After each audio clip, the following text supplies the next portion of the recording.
Hello friends, today our topic is DNA replication mechanisms, in which we can include some important enzyme which are used in DNA replication mechanism, as well as some proteins and some different conditions which are required for DNA replication. सबसे पहले इसके अंदर कौन कौन से enzymes होता है और उसका रोल क्या है वो हम देखेंगे. Then we have go continue with the DNA replication mechanism. सबसे पहले जो डीएनए का नेचर होता है वो सेमी कंजर्वेटिव होता है. इट मीन्स पेरेंटल डीएनए जो होगी यानी कि पेरेंटल स्ट्रैंड है उसका हाफ पोर्शन जो है जब आफ्टर फर्स्ट जनरेशन अगेन उसमें से 50-50% होगा, यानी कि जो ओल्ड स्ट्रैंड है वो 50% हमको मिलते हैं and again newly synthesised DNA जो है वो हमें 50% मिलता है. It means it is a semi conservative nature. DNA strand जो होती है वो डबल हेलिक्स होता है. उसके अंदर एंजाइम्स जो यूज होता है वो है DNA polymerase for addition of nucleotide in 5 days to 3 days direction. उसके अंदर दूसरे एंजाइम जो होते हैं जैसे कि डीएनए प्राइमेज है, हेलिकेज है, डीएनए लाइगेज है, टोपोआइसोमरेज है.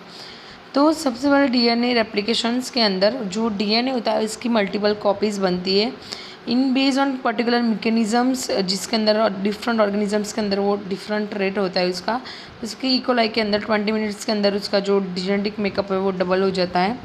सर्टेन एंजाइम्स रिक्वायर होते हैं जो रेप्लिकेशन के लिए. For complete replications there are so many different type of enzymes including in this mechanism. Then we can go for the basic idea about the DNA replication, in which we have already discussed the semi-conservative nature of DNA. Then DNA की जो double helix होती है उसके अंदर एक strand होती है जो एज अ टेम्पलेट वर्क करती है एंड अगेन न्यूली सिंथेसाइज जो DNA स्ट्रैंड होती है वो एज ए कॉम्प्लीमेंट्री स्ट्रैंड होती है जो न्यूली स्ट्रैंड को जब उसके एज अ रेफरेंस यूज़ करेंगे तो वो हो जाएगा न्यूली स्ट्रैंड के लिए टेम्पलेट. जो प्रोसेस होता है जो डीएनए जो मॉलिक्यूल्स के अंदर स्टार्टिंग से जो फर्स्ट स्ट्रैंड होती है उसके अंदर से अगेन 2 डॉटर मॉलिक्यूल्स होते हैं, देन अगेन डबल हेलिक्स होता है एंड अगेन वन स्ट्रैंड जो है वो दूसरी स्ट्रैंड को एज अ कॉम्प्लीमेंट्री रेगुलेट करती है. ये है बेसिक फंडा जिसके अंदर डीएनए डबल हेलिक्स है उसको अनवाइंडिंग करने के बाद 2 न्यूली स्ट्रैंड मिलती है. उसमें से एक जो स्ट्रैंड होती है वो होती है एज अ पेरेंटल वर्क करती है reference strand and again newly जो चैन होती है वो सिंथेसाइज होती है. In all the DNA sequencing there have 2 ending 5 days and 3 days end. So always addition of nucleotide from 5 days to 3 days direction. It means 3 days and है वहाँ पे nucleotide का एडिशन होता है. जो भी डीएनए रेप्लिकेशन है जिसके अंदर प्रोसेस जो होता है पर्टिकुलर सेल के अंदर वो एकदम से क्विकली होता है और उसके अंदर वेरी फ्यू एरर्स होते हैं जिसके अंदर डिफरेंट एंजाइम्स जो होते हैं जो ये जो एरर है उसको सॉल्व आउट कर देते हैं एंड देन डीएनए रेप्लिकेशन जो है वो स्मूथली और एक्यूरेटली परफॉर्म होता है. अब जो डीएनए पॉलीमरेज एंजाइम है which is used in a replication of DNA, in which DNA replications they have required DNA polymerase enzyme. They can add a nucleotide at the 3 days end of the strand. यहाँ पे देख रहे हैं हम DNA polymerase जो है वो यहाँ पे 3 days एंड पे जो न्यूली डीएनए स्ट्रैंड है वहाँ पे बाइंड हुआ सर्कल दिख रहा है और आगे जो है वो प्राइमर स्ट्रैंड है जहाँ से डीएनए रेप्लिकेशन स्टार्ट होता है. अब डीएनए पॉलीमरेज जो है उसको ऑलवेज टेम्पलेट की ज़रूरत होती है, otherwise they can not start their function in a particular DNA और we can say that they cannot start a replication process. We can take as a template strand but they have require a primer. During replication अगर वहाँ पे कोई problem आती है तो proof reading होता है. Proof reading activity which is taken by a particular enzymes and majority of the nucleotides they are accidentally added in a wrong manner in chain. Most of the time जो भी 3-phosphate जो होता है वो attach होता है जो energy के लिए यूज़ होता है एटीपी 3 टाइप जो होते हैं adenosine triphosphate, adenosine diphosphate and adenosine monophosphate. तो ये जो है वो ग्रोइंग चेन के लिए डिफरेंट होती है.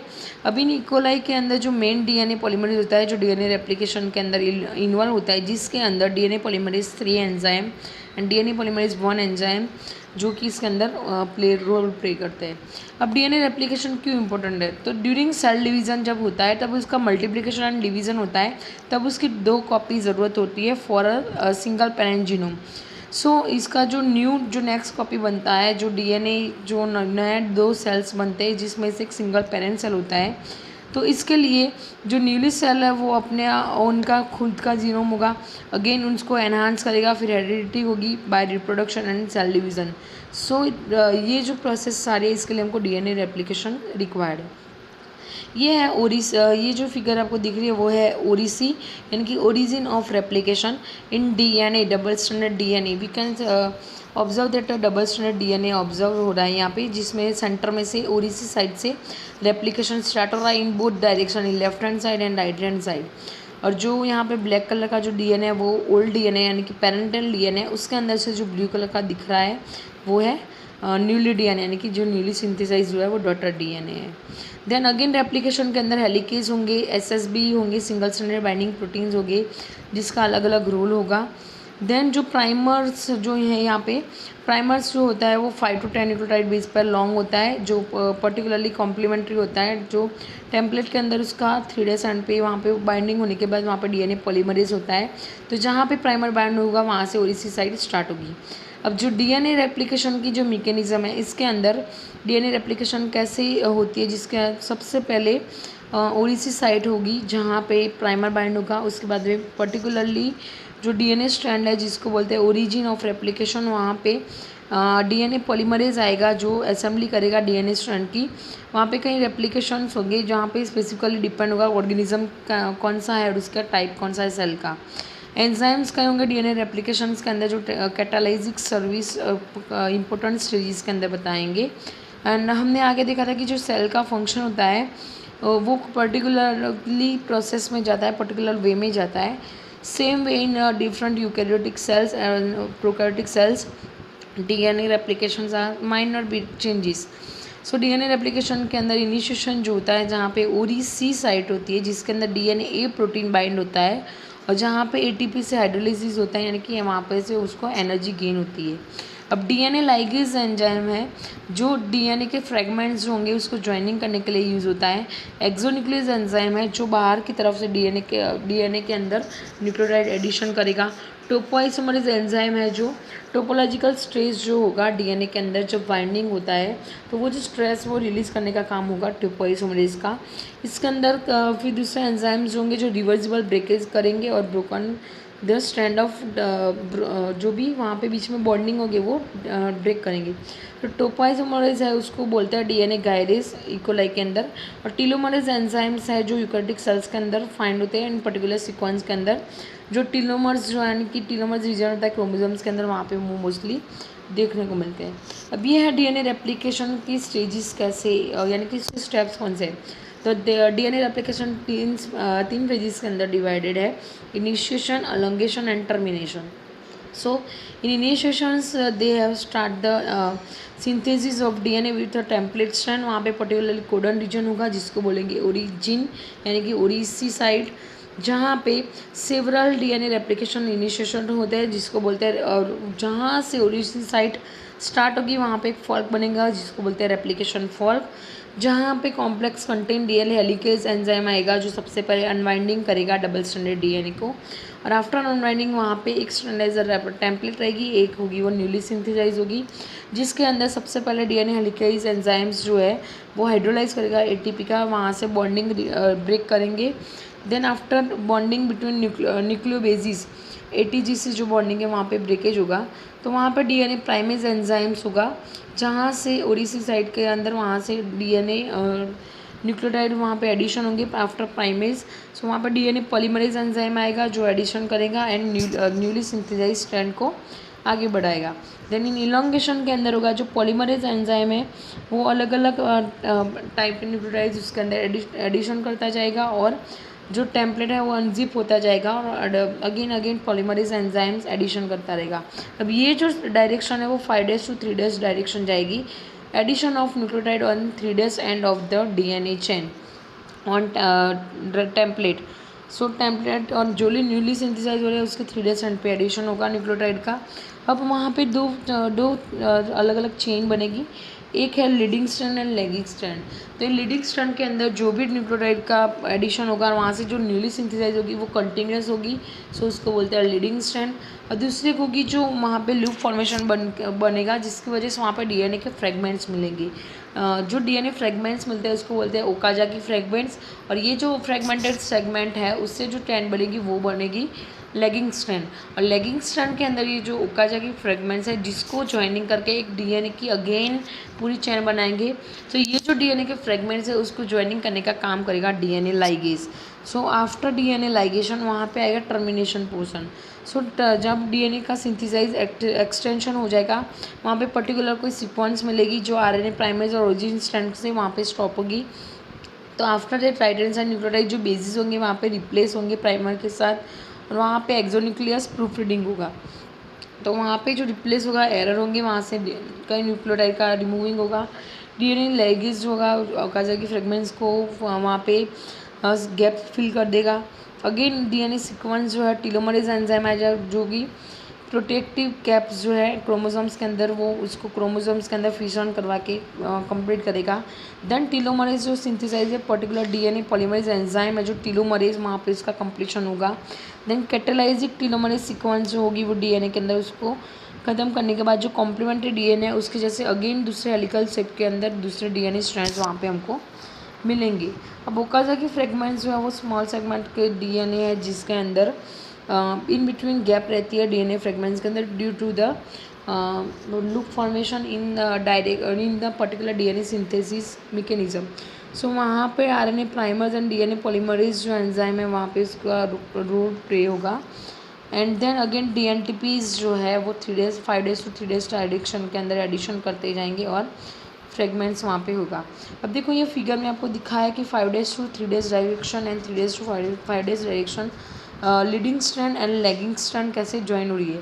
इन लीडिंग स्ट्रैंड के अंदर जो कंटिन्यूसली होगा और लेगिंग स्ट्रैंड के अंदर डीएनए के फ्रेगमेंट्स ऑब्जर्व होंगी। सो लाइगेज एक्टिविटी हमको देखने को मिलेगी इन लीडिंग स्ट्रैंड। लीडिंग स्ट्रैंड के अंदर कंटिन्यूस स्ट्रैंड है, सो वहाँ पे कोई लाइगेज एक्टिविटी हमको ऑब्जर्व नहीं होगी। देन रेप्लिकेशन फॉर्क जो फॉर्मेशन हो रहा है वहाँ पे पर्टिकुलर फंक्शंस होंगे जिसके अंदर एसएसबी प्रोटीन आएगा, सिंगल स्ट्रैंडेड बाइंडिंग प्रोटीन। जो अनबाइंडिंग हुई जो डीएनए स्ट्रैंड है पेरेंटल स्ट्रैंड जिसके अंदर 2 डीएनए स्ट्रैंड्स को वो वहाँ पे कैचअप करके रखेगा ताकि जहाँ पे डीएनए एडिशन जो डीएनए के अंदर जहाँ पे न्यूक्लियोटाइड का एडिशन हो रहा है वो पर्टिकुलरली वहाँ पे एज इट इज़ वो कैचअप जो डीएनए एंजाइम्स है वो वहाँ पे डीएनए की जो चेन है उसके साथ बाइंडिंग रखे।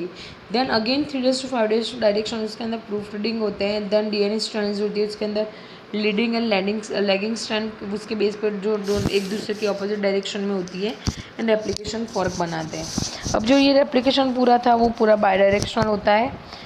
ये है पेरेंटल जो ब्लू कलर का जो दिख रहा है वो पेरेंटल स्ट्रैंड है एंड रेड कलर की जो है वो डॉटर स्ट्रैंड है यानी कि जो न्यूली सिंथेसाइज है वो ऊपर की ओर लीडिंग स्ट्रैंड है, नीचे की ओर जो है वो लेगिंग स्ट्रैंड है जिसके अंदर आरएनए प्राइमर चाहिए होता है in lagging strand because of Okazaki fragments है उसको अगेन सिंथेसाइज करवाना है और वहाँ पे होगा लाइगेज एंजाइम्स जो इन बिटवीन ओकाजाकी फ्रेगमेंट के बीच में जो गैप है वो वहाँ पे फुलफिल करेगा, जबकि लीडिंग स्ट्रैंड के अंदर कोई आरएनए प्राइमर की ज़रूरत होगी नहीं। और मेन जो वहाँ से पूरा लीडिंग स्ट्रैंड है वहाँ पे 5 days to 3 डायरेक्शन जो है वहाँ पे एडिशन ऑफ न्यूक्लियोटाइड हो रहा है, जबकि लेगिंग स्ट्रैंड के अंदर 3 days डायरेक्शन की और वहाँ पे कंटिन्यूस हो रहा है। तो लीडिंग एंड लेगिंग स्ट्रैंड के बाद में होता है रेप्लिकेशन स्ट्रेस। अब after completion of DNA replication वहाँ पे स्ट्रेस फॉर्म होगा डीएनए के अंदर। तो ये जो स्ट्रेस है वो रिमूव करने का काम होगा DNA topoisomerase. So DNA topoisomerase है वो वहाँ पे पर्टिकुलरली निक फॉर्मेशन करेगा जो डीएनए के जो वहाँ पे डीएनटीपीज होंगे यानी कि न्यूक्लियोटाइड्स होंगे। So after cutting in particular nick formation वहाँ पे होगा addition removal of particular bond. तो जब बॉन्ड वहाँ से रिमूव होगा तब वहाँ के जो अंदर का स्ट्रेस लेवल है वो वहाँ पे डिक्रीज होगा। इट मीन्स जो डीएनए वो स्लाइटली अनवाइंडिंग होगा। आफ्टर अनवाइंडिंग ऑफ डीएनए जो स्ट्रेस है वो वहाँ पे रिलीज़ होगा। After that again stress release होने के बाद फिर से वहाँ पे डीएनए लाइगेज एंजाइम आएगा जो जहाँ से ब्रेकेज था वहाँ से अगेन उसको ज्वाइनिंग कर देगा आफ्टर स्ट्रेस कंप्लीशन। ये है जस्ट ये एक फिगर मैंने यहाँ पे रखी है जो डीएनए इकोलाई के अंदर डीएनए रेप्लिकेशन कैसे होता है। यहाँ पे देखो आप हेलिकेज के साथ यहाँ पे स्लाइडिंग क्लैंप है, जहाँ पे SSB प्रोटीन दिखाया कि वो कैसे 2 DNA चैन है उसको प्रिवेंट करता है फ्रॉम वाइंडिंग, यानी कि वाइंडिंग होने नहीं देगा यहाँ पे उसको। और DNA polymerase 1 ligase enzyme polymerase 3 leading strand कौन सी, लेगिंग स्ट्रैंड कौन सी है, ये सारा यहाँ पे दिखाया हुआ है। और DNA रेप्लिकेशन जो यूकैरियोट एंड प्रोकैरियोट है दोनों के अंदर उसके फीचर्स अलग होता है, और ये डिपेंड करता है कि कौन सी सेल है उसकी साइज़ कैसी है और उसकी जीनोम की साइज़ कैसी है। सो कई जो पॉइंट्स है यूकैरियोट एंड प्रोकैरियोट्स के अंदर सेम होंगे, जैसे कि अनवाइंडिंग होता है दोनों के अंदर, DNA पॉलीमरेज एंजाइम यानी कि एडिशन ऑफ न्यूक्लियोटाइड्स जो है वो सेम होगा, दोनों का नेचर सेमी कंजर्वेटिव रेप्लिकेशंस के साथ होगा, ओकाज़की फ्रेगमेंट्स जो है वो लेगिंग स्ट्रैंड के अंदर ऑब्जर्व होंगे। देन ऑर्गेनिज्म जो होगा वो इनिशियली DNA रेप्लिकेशन होगा, वहाँ पे शॉर्ट प्राइमर चाहिए होगा। अब ना ये वहाँ मैंने टेबल ऐड किया है जो कि eukaryotic DNA replication, prokaryotic DNA replication, इन दोनों के बीच में कई पॉइंट्स है जो कि यूकैरियोटिक का जो DNA होता है वो 25 टाइम्स मोर होता है, यानी कि बड़ा होता है, जबकि जो प्रोकैरियोट का होता है वो एकदम छोटा होता है। सो यूकैरियोट के अंदर जो भी पॉलीमरेज एंजाइम है वो 4 और मोर टाइप्स के होंगे, जबकि प्रोकैरियोट्स के अंदर 1 और 2 टाइप्स के एंजाइम है। Then in eukaryotic cell they have multiple origin site and जो प्रोकैरियोट्स है उसके अंदर सिंपल एक ही ओरिजी साइट होती है। सेम वहाँ पे जो रेप्लिकेशन होता है यूकैरियोटिक सेल के अंदर वो स्लोअर होता है बिकॉज ऑफ 400 आवर्स लगते हैं, जबकि रेप्लिकेशन इन पर्टिकुलर प्रोकैरियोट्स के अंदर उसको लगते हैं 40 minutes he because of small DNA size, और वहाँ पे जो यूकैरियोट के अंदर उसका DNA का साइज़ बड़ा होता है।